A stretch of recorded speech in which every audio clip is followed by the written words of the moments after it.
Graça e paz abençoados. Cuidado com os descendentes da serpente. Irmão Orlando, qual o motivo desse título, irmão Orlando?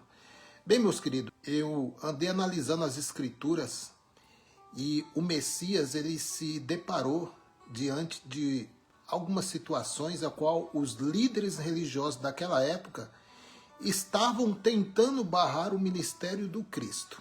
Olha só a audácia dessas serpentes. Então, meus queridos, analisando os fatos ocorridos no ministério de Jesus, olhando para o andamento da carruagem no mundo gospel, né, dentro do sistema religioso, nós podemos analisar que essas serpentes não morreram. O fogo do ano 70 não matou essas serpentes, elas conseguiram escapar.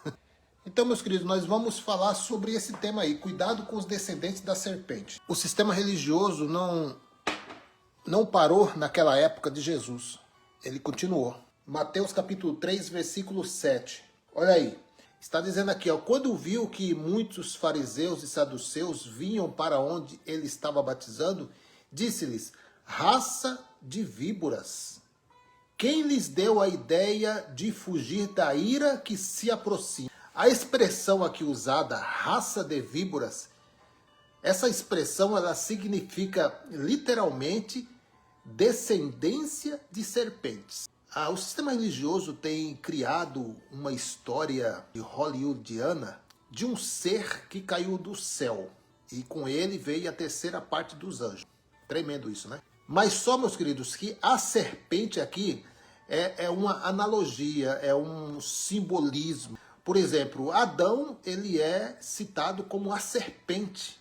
Só que no sistema religioso eles atribuem a um ser mitológico. E foi através dessa serpente aí que a mentira vem surgindo. Porque ela é o pai da mentira. Ele trouxe o mal à humanidade. Então, meus queridos, a expressão raça de víbora significa literalmente descendente de serpente. Então, aqueles líderes religiosos que foram lá ver o batismo de João Batista, na intenção não de se arrepender dos maus feitos, não. Eles foram lá apenas porque eles tinham inveja de qualquer movimento extra. Eles eram líderes, eles não queriam ninguém se intrometendo nos seus negócios, né? Assim como hoje, né? Aqueles líderes religiosos, eles eram filhos do diabo. Diabo, o acusador, aquele que acusa. Serpente tem olhos, mas não veem. Tem ouvidos, mas não ouvem. Por isso que o profeta Isaías disse, quem deu crédito à pregação? Porque tendo eles olhos, não viram. Tendo eles ouvidos, não ouviram. Para que não ouvindo a palavra do Criador, não se convertam dos seus males e herdam o reino.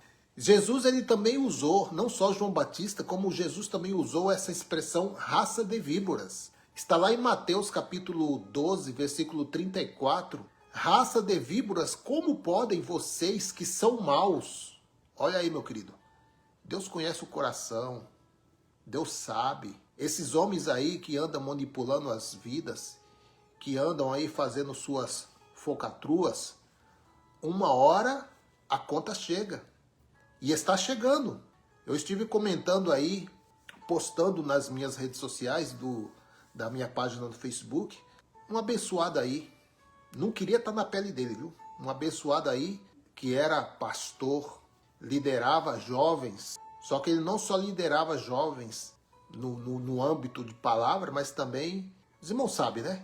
Não vamos entrar em detalhes aqui, mas a conta chegou para ele. Eu apenas estou aqui abrindo o evangelho, que era uma coisa que os líderes deveriam fazer. O evangelho do Cristo, estou mostrando aqui, falando o que você é. Não aquilo que o sistema diz que você é. Você não é gado marcado, você não é ovelha, você não é um animal. Você é filho de Deus e você não sabe disso. Raça de víboras, como podem vocês que são maus dizer coisas boas? Pois a boca fala do que está cheio o coração. Agora eu quero abrir esse mesmo capítulo 12 de Mateus, versículo 34, nova tradução na linguagem de hoje. Olha só a palavra, ninhada de cobras.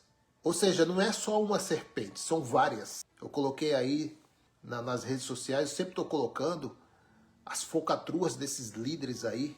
Tem um abençoado aí, rapaz, que não sabe nem quanto que tem no banco, mas quer mais, quer mais, quer mais. E agora entrou em dívidas, porque suas fazendas estão sendo confiscadas, né? Seus bens, e supostamente ele disse que é da igreja, mas não é, é dele. Porque a igreja é dele. Ele foi lá no cartório e registrou. Meu querido, quando você vai em um cartório, você registra algo, esse algo é seu. A Igreja de Cristo, ela não foi registrada em cartório, ela foi registrada no madeiro. Então, meu querido, ninhada de cobras venenosas, como é que vocês podem dizer coisas boas se são maus? Pois a boca fala do que o coração está cheio.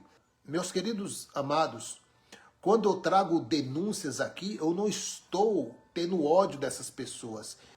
Eu me compadeço das vidas que estão ali presas, baixo a um jugo, baixo a uma manipulação, baixo a dogmas humanos, baixo a uns ensinamentos que não levam a um crescimento, não levam a um amadurecimento dentro do Evangelho. Quando eu entrei dentro do sistema religioso, quando eu entrei na primeira denominação, na minha mente, no meu intelecto, eu falei assim, agora eu sou filho de Deus.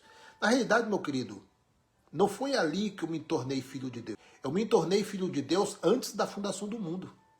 Antes da fundação do mundo. Só que o sistema religioso falou para mim que eu só sou filho de Deus se eu for membro de uma denominação, se eu descer num tanque de água, se eu comer aquele pão com suco e se eu der aquele famoso dízimo. Aí eu sou filho de Deus.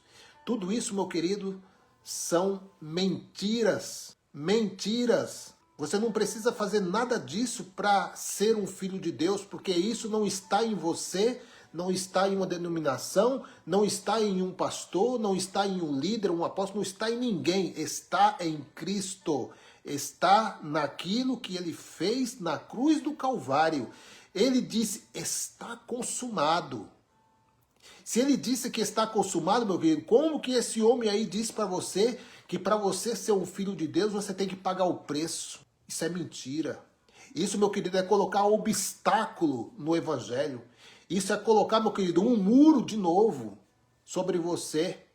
Efésios capítulo 2, versículo 15. Deixa eu ler aqui para os amados, para que os irmãos entendam a minha revolta santa.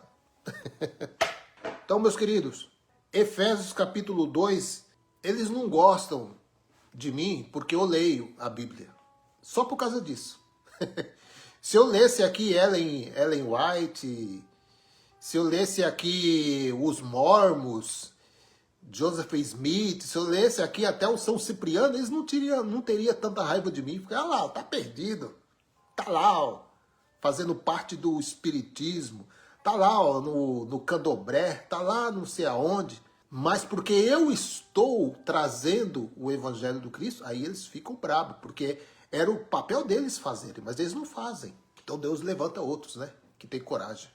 Olha aqui, meu querido, Efésios 2,15. Eu vou ler na nova tradução na linguagem de hoje. Olha aqui, meu querido, veja só se esses homens não são serpentes venenosas. São serpentes venenosas, porque eles querem trazer aquilo que o Cristo aboliu. Olha aí, Efésios 2,15. Ele acabou com a lei. Eu não sei, meu querido, essa palavra acabar, talvez eu não estudei direito na escola, talvez eu cabulei essa aula aqui quando a professora foi ensinar o verbo acabar. Eu acabo, tu acabas, eles acabam, nós acabamos, vós acabais, eles acabam. Talvez nesse dia aqui eu pulei a aula, talvez eu cabulei a aula quando a professora foi dar aula do verbo acabar. Porque aqui no verso de número 15 de Efésios capítulo 2 está escrito que ele acabou com a lei. Acabou ou vai acabar, meu querido? Acabou. Olha, ele acabou com a lei, vírgula. Ele acabou com a lei. Repetindo aí, meus queridos. Vamos lá, vamos lá. Vamos lá, 1, 2, 3. Ele acabou com a lei. Ele quem? Cristo. Irmão Orlando, você está falando uma heresia. Pois é. Pega essa Bíblia aí e jogue fora, então. Porque se eu estou lendo para você Efésios capítulo 2, versículo 15, e você diz que eu estou falando uma heresia, então, de duas uma, ou você não sabe ler e só escuta o seu pastor falar, ou então você gosta do engano e gosta mesmo de apanhar. Essa é a verdade. Então, meu querido, olha aqui, eu vou ler de novo. Isso merece dose dupla. Efésios, carta de Paulo aos irmãos lá em Éfeso. Não é eu falando, foi Paulo que escreveu. Eu só vou ler aqui o que Paulo escreveu, amém? E a tradução é na linguagem de hoje. Ele acabou com a lei, juntamente com seus mandamentos, dízimo, batismo nas águas, Páscoa judaica, que eles fizeram uma caricatura da Páscoa, né? E fica aí comendo pão fermentado com suco, que não tem nada a ver. Naquela noite que Jesus foi traído lá, era pão asmo, sem fermento. Ah, meu querido, se lá dentro lá tá cheio de fermento, qual o problema de comer um pãozinho fermentado? É fermento todo dia. É fermento na pregação, é fermento no louvor, é fermento até em tudo que é lugar, é fermento. Qual o problema de comer um pãozinho com fermento, né? Eles só dão um fermento para você. Eles trazem a lei de volta, eles colocam o muro da separação de novo para você não ter acesso a Deus, dizendo que o acesso é por eles. O acesso a Deus não é por eles, nunca foi por eles. Você vai dentro de um desse lugar aí, que eles dizem que é a igreja. Chega lá, é fermento atrás de fermento. Aí uma vez por mês um fermento forte. Que põe fermento nisso, né, meu querido? Você olhando as escrituras, Jesus naquela noite que foi traído, ele estava comendo Páscoa. Ah, mas ele pegou um pão. Claro, você queria que ele pegasse o braço dele e rasgasse? Você queria que ele pegasse o corpo dele e rasgasse? É claro que ele tinha que fazer uma simbologia. É claro que ele tinha que fazer uma sombra ali. É claro, meu querido, que ele tinha que pegar alguma coisa ali. Algum item ali, algum... Ele pegou, meu querido, ali algo que fazia parte da Páscoa. Pão asmo. Agora você vai nesses lugares, eles te dão um pão fermentado, feito em uma padaria, ninguém sabe quem pôs a mão, não sabe nem a procedência da pessoa, não estou aqui julgando ninguém não. Suco, meu querido, os judeus tomavam vinho, não tem nada de suco, é vinho. Ele acabou com a lei juntamente com seus mandamentos e regulamentos, acabou. Ah, mas eles continuam fazendo, porque são ninhadas de cobras, são serpentes venenosas. São líderes cegos, igual cobra. Cobra, cego, tem olho, mas não vê. Só com a língua, né? Buscando. Só com a língua, com a pregação falsa, né? Com a pregação falsa deles, né? Torcendo a palavra do Criador, colocando lei dentro da graça. Serpentes, ó. Aqui, ó. São serpentes. Torcem a palavra do Criador para benefício próprio. São serpentes venenosas. Estão cheias de veneno. E dizem que nós que somos os hereges, né? Ele acabou... eu gosto muito disso aqui, meu. Vou repetir a live toda. Isso é bom demais. Ele acabou com a lei. De novo, irmão Orlando, de novo. Ele acabou com a lei juntamente com seus mandamentos e regulamentos. E dos dois povos formou um só. Só tem um. Só um povo. Novo e unido com ele. Está unido ou não está? Está unido. Eu estou unido com Cristo. Os irmãos estão unidos com Cristo? Se nós estamos unidos com Cristo, nós temos comunhão com Ele. E não é um pão que vai fazer comunhão com Ele. E não é um copinho de suco de uva que vai fazer eu ter comunhão com Ele.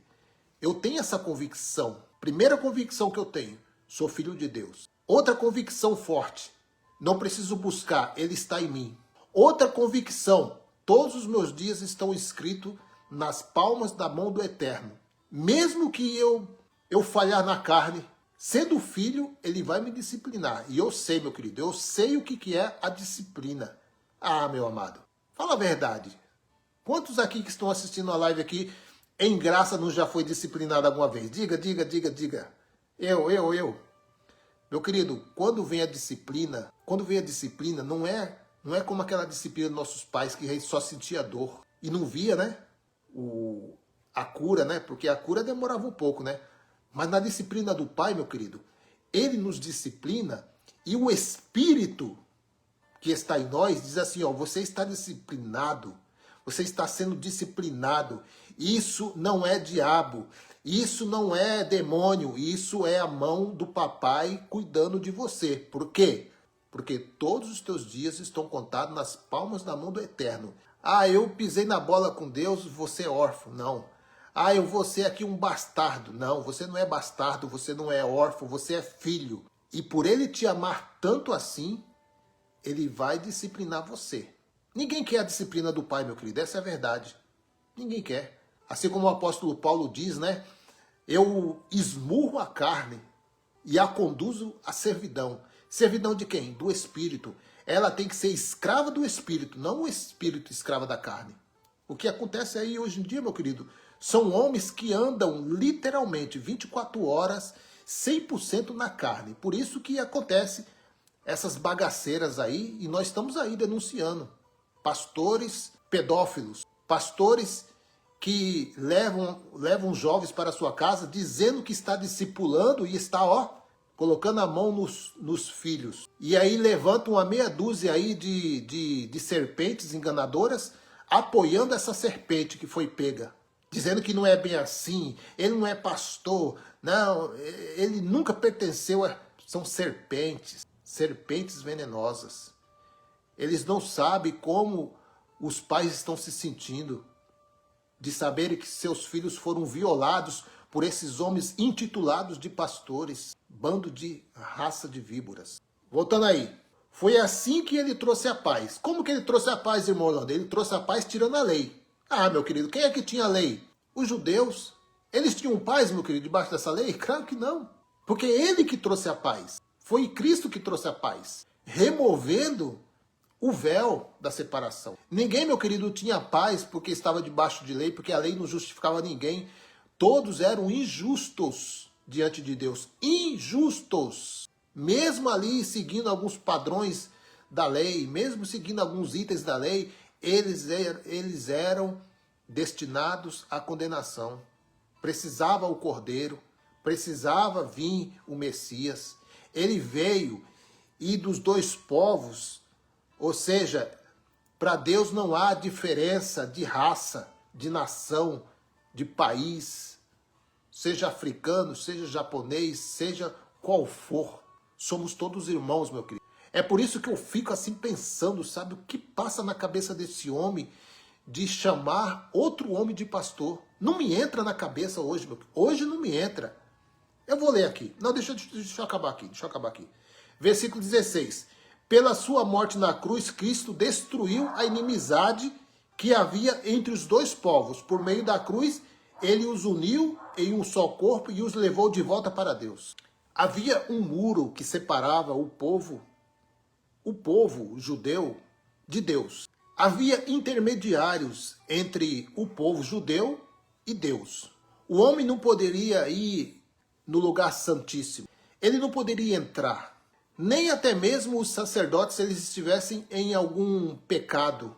Segundo os estudiosos, né, eles atavam em suas cinturas uma corda e eles iam com essa corda amarrada e os sinos que estavam nos seus mantos, aquele barulho, enquanto ouviam o tocar do sino, era um sinal que o sacerdote estava vivo, ele não cometeu nenhum pecado contra Deus. Mas a partir do momento em que o sino, aquele instrumento, parasse de tocar, alguém poderia dizer assim, a casa caiu. A casa caiu. O sacerdote Joãozinho pisou na bola lá, pensou que Deus não viu, entrou lá para oferecer sacrifício, foi fulminado, puxava pela corda. Hoje não, meu querido. Hoje eles pintam e borda. Eles pintam e borda. Ah, se Deus queimasse com fogo como antes. Ah, meu querido.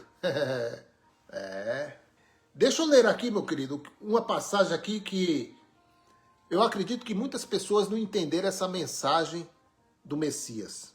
Olha aqui, meu querido, isso aqui são palavras do Messias. Às vezes as pessoas leem essas palavras aqui que estão escritas aqui nesse livro e eles não param para pensar, às vezes não analisam bem. Então muitos fazem sem, tipo assim, passando por cima das palavras do Messias. João 10, verso 14 ao 15, né? Eu sou o bom pastor. Assim como o Pai me conhece e eu conheço o Pai, assim também conheço as minhas ovelhas. E elas me conhecem e estou pronto para morrer por elas. Quem que está pronto para morrer por alguma pessoa hoje? Esses líderes aí, eles estão prontos para morrer por alguém? Claro que não. Eles querem só o dinheiro das pessoas. Eles querem só a gordura. Olha aqui, meu querido, olha, essa palavra aqui é forte, hein? Jesus falando em João capítulo 10, verso 7. Então Jesus continuou: eu afirmo a vocês que isto é verdade. Eu sou a porta. Para os judeus aqui, meu querido, só havia uma porta, só um caminho, só um pastor. Eu sou a porta por onde as ovelhas passam. Todos os que vieram antes de mim são ladrões e bandidos, mas as ovelhas não deram atenção à voz deles. E você também não deve dar ouvido à voz deles. Quando ele abrir Malaquias 3:10 principalmente, aí já está a característica de um mercenário. Que ele vai aplicar Malaquias 3:10 em você, abençoado. Ele vai aplicar a lei de dizimar em você, abençoado, que está debaixo de uma nova aliança. Pelo amor de Deus, né?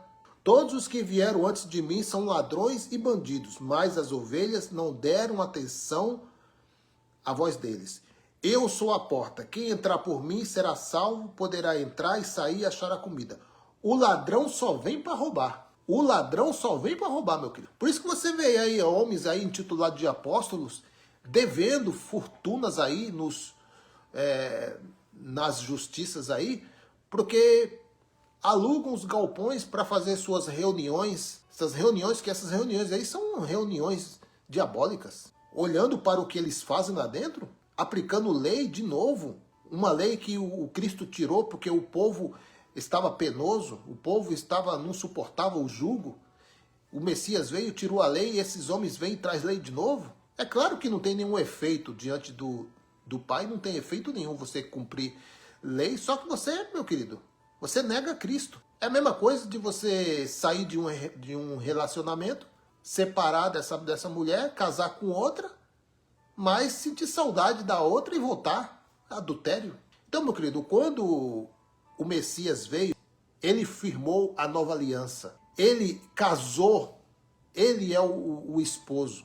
Então, meu querido, para a pessoa casar com Cristo, teria que largar o outro esposo. Que o outro esposo não estava dando jeito mais, né? Porque a lei não pôde aperfeiçoar ninguém. Então precisava largar. Para casar de novo, tem que largar. Ou você larga, se você casar, é crime, né? Dois casamentos, não sei se no Brasil ainda é. Porque no Brasil pode tudo agora. O que acontece? Essas raças de víboras aí conduzem você ao adultério. Então, o ladrão vem só para roubar, matar e destruir, mas eu vim para que as ovelhas tenham vida, a vida completa. Olha, meus queridos, não é fácil não, viu? Quando você olha aí a situação aí de homens que trabalharam duro para ter aí talvez o seu galpão, talvez um local aí que ele construiu para alugar para uma empresa, talvez, né? Aí vem alguém titulado de pastor e fala assim, não, eu quero alugar o seu galpão, sou pastor. Aí a pessoa, né, mal informada, né, ele é pastor, então eu vou me dar bem, né, porque paga certinho, né, não atrasa, né, é uma bênção. E cai, entrega esse galpão aí para esse abençoado, não paga, passa anos e anos sem pagar, e quando vai na justiça, por ele não ter um bom advogado, né? Mas eles têm advogados, e não é Cristo, né? O advogado deles não é Cristo, não. Ele tem os advogados deles lá que julgam suas causas e vão prolongando, e vão comendo o suor do trabalhador que não consegue receber o aluguel daquele galpão para trazer até um sustento para sua casa. E esses homens aí andando de limusine, andando de avião para lá e para cá, às custas do trabalhador. É tristeza, meu querido, isso. É tristeza demais. E eles se dizem ser santos, doutores em teologia. Eles têm a ciência, eles têm o veneno. Eles têm o veneno. Olha, meus queridos, vamos continuar aqui. Jesus ele fez uma comparação entre alguns religiosos judeus das classes dos fariseus e dos saduceus. Há uma ninhada de cobras, ou serpentes, né? Em outras traduções diz serpentes venenosas. Obviamente a expressão raça de víboras no Novo Testamento possui um sentido figurado para indicar a associação maligna daqueles incrédulos hipócritas, que eram adversários do reino de Deus. Lembra o que o Messias falou? Vocês nem entram e nem deixam eles entrar. São inimigos do reino. Esses homens aí, meu querido, não estou generalizando, mas são poucos que escapam. Eles são, meu querido, hipócritas. Eles sabem que não vão entrar no reino e nem deixam outras pessoas entrar. Eles não querem o reino, porque o reino, meu querido, não é comida nem bebida. É paz e alegria. Eles não querem a paz e a alegria, eles querem o dinheiro. Eles rejeitam o banquete. Eles rejeitam a mesa do cordeiro. Eles rejeitam a graça. Tem um abençoado aí que disse assim que Jesus ele não é bom para os negócios dele. Uma certa vez ele até criticou, falou assim, Jesus ele foi fazer o primeiro milagre. Qual o primeiro milagre? Transformar água em vinho. O que é transformar água em vinho? Eu faria outra coisa. Para você ver, meu querido. Uma certa vez as pessoas começaram a aplaudir e falaram assim, o Espírito Santo não quer suas palmas. Ele quer que você ponha a mão no seu bolso. Tá entendendo, meu querido, como que é? E as pessoas aplaudem. São pessoas cegas. São pessoas que têm seus olhos tapados. Seus ouvidos estão tapados com uma cera religiosa que não consegue ouvir a voz do Criador. Sabe aquela voz? Sai daí. Sai daí, filho meu. Eu não te criei para ser escravo de homem. Sai daí. Eles não conseguem ouvir essa voz. Seus sentidos estão calejados. Não conseguem ouvir. Então, são hipócritas. Eles eram adversários do reino e continuam esses homens adversários, esses satanás, né? Satanás aí desses. Porque o Satanás, a palavra Satanás é adversário, né? São sinagogas de Satanás. Porque eles são opositores. Eles são adversários do reino de Deus. Eles não deixam ninguém entrar no reino. Eles não entram e não deixam outros entrar. Mas serpente sempre existiu e continuam a existir. Não morre, meu querido. E você vê, meu querido, você já viu já o mundo animal como que é? Você já viu quando a serpente dá a sua cria? Você já imaginou, meu querido, a ninhada que é? Pois você mata uma serpente e tem 20 lá te esperando. Mas ele veio e esmagou a cabeça da serpente. Todas essas serpentes aí que estavam contra o reino de Deus, ele esmagou a cabeça deles. Na sua vinda, no ano 70, ele esmagou. Você ouviu aquela expressão, nem tudo que brilha é ouro? Já ouviu essa expressão? Nem tudo que brilha é ouro. Olha só, meu querido, às vezes nós passamos muito desapercebido lendo as escrituras. E quando nós entramos, infelizmente, meu querido, todos nós passamos pelo sistema religioso, né? Todos nós. E encontramos pessoas boas, né? Tenho amigos lá dentro, tem pessoas boas. Tem pessoas que me amaram por eu estar lá dentro, já não me amam mais. Saí do aprisco, né? Não foi amizades verdadeiras, né? A amizade verdadeira não pode depender apenas de um local, né? A amizade é para sempre, né? Eu tenho pessoas amigas lá dentro que são minhas pessoas, são amigas mesmo. Nós estamos ali sempre conversando, estamos sempre compartilhando coisas, estamos sempre visitando. Olha, meu querido, é a minoria. Mas eu prefiro a minoria verdade do que a maioria mentira. Eu prefiro andar na verdade. Que seja prefiro andar na verdade. Mas ficou 50 para trás. Deixa os 50 para lá. Que ama o engano, deixa para lá. Eu não tenho nada com engano, eu tenho com o evangelho. E Deus acrescenta, meu querido. Então, meus queridos, quando nós entramos nesses lugares, nós olhávamos para aquele homem, para aquele líder, e colocava ele no trono, tirava Deus, né? Colocava ele no trono. Isso por quê? Porque isso já foi implantado na nossa mente, isso. Por quê, meu querido? Muitas pessoas só começaram a ler a Bíblia quando entrou dentro desses lugares. Sim ou não? Muitos só conheceram as Escrituras quando entrou lá dentro. E conheceu da forma que eles mostravam. Esse é o problema. Se você entrasse lá dentro e conhecesse o Evangelho, meu querido, se eles lá dentro pregassem o Evangelho, eu nunca saía. Não tinha motivo de sair. Porque eu estou no meio da verdade. Mas não é, meu querido. Quando você descobre, você está no meio de engano. Você está no meio. Talvez esse líder aí, quero eu acreditar, que ele está em um sono religioso. Por isso que ele prega essas focatruas. Talvez seja até uma pessoa boa de verdade. Mas quando você descobre o Evangelho, meu querido, quando você vê que aquilo que eles praticam lá dentro não é para nós, aí tem que sair, né, meu querido? Você vai fazer o que lá dentro? Não tem âmbito. Ou tem âmbito, meu querido, você conhecendo as verdades, alguém lá em cima abrir uma laqueira ideia e falar assim, se você não me der 10% do seu salário, você é ladrão. Aí você diga, amém, eu sou ladrão. Eu sou um terrível ladrão. Eu sou um mau ladrão. Eu sou um triste ladrão. Aí você aceita ser chamado de ladrão. Porque foi um homem de Deus que falou, né? Se o homem de Deus falou que eu sou ladrão, o que eu vou fazer? Você não conhece as escrituras, né? Eles torceram as escrituras para você achar que realmente você é um ladrão, sendo que as escrituras chamam os líderes de ladrões, mas eles não falam, né? Olha aí, meu querido. Cuidado, às vezes confundimos gravetos com serpentes. Atos dos Apóstolos, capítulo 28, verso 3. Paulo ajuntou um monte de gravetos. Quando os colocava no fogo, uma víbora, fugindo do calor, prendeu-se à sua mão. Olha, meu querido, é só você andar com a verdade, meu querido. As serpentes vão tentar te picar, viu? É só você começar a pregar o evangelho, as serpentes vão começar. Você pensa que é um graveto, mas é uma serpente. Cuidado. Porque o Paulo, quando ele estava... Eu ainda tenho aquela mente, eu tenho aquela mente criadora. Quando você abre um versículo, você aplica ali a exegese, a hermenêutica. Olha, meus queridos, o apóstolo Paulo, quando ele pegou os gravetos, o que é os gravetos?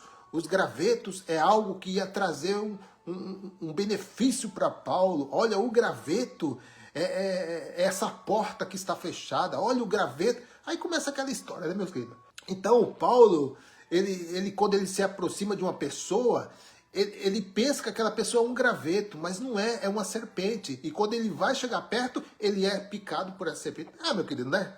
Palmas, né? Palmas para mim.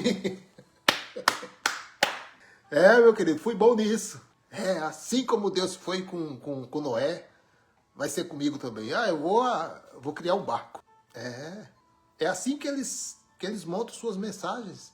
Ele pega algo que foi para uma pessoa e traz para um povo do século 21. É brincadeira, né? Então, meu querido, assim como o Paulo, que foi picado por serpentes, cuidado. Não confunda graveto com serpente. Ou não confunda, né? Não confunda serpente com graveto. Cuidado. Mateus capítulo 23, verso 33. Serpentes, raça de víboras. Como que vocês escaparão da condenação do inferno? Esse inferno aqui, meu querido, já falamos várias vezes. Esse inferno aqui era o lixão que tinha lá perto dos muros do templo. Um lixão que as pessoas mortas, os malfeitores, pessoas que foram mortas pelos soldados romanos, ou talvez pessoas que foram apedrejadas por causa da lei. Jesus de Nazaré, meus queridos, se Jesus de Nazaré não tivesse recebido aquele túmulo, para onde que Jesus de Nazaré ia depois da crucificação? Para onde? Para onde?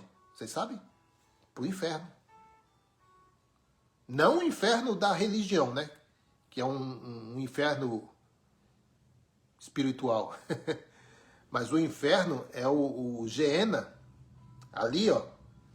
Lá o lago de Inon. Era esse inferno aí, ó. Serpentes, raça de víboras, como vocês escaparão da condenação do inferno? Porque, meu querido, na realidade, no ano 70, quando houve o cerco da cidade, muitos foram mortos pelos soldados. Muitos foram atirados lá. E depois foi ateado fogo na cidade, o fogo.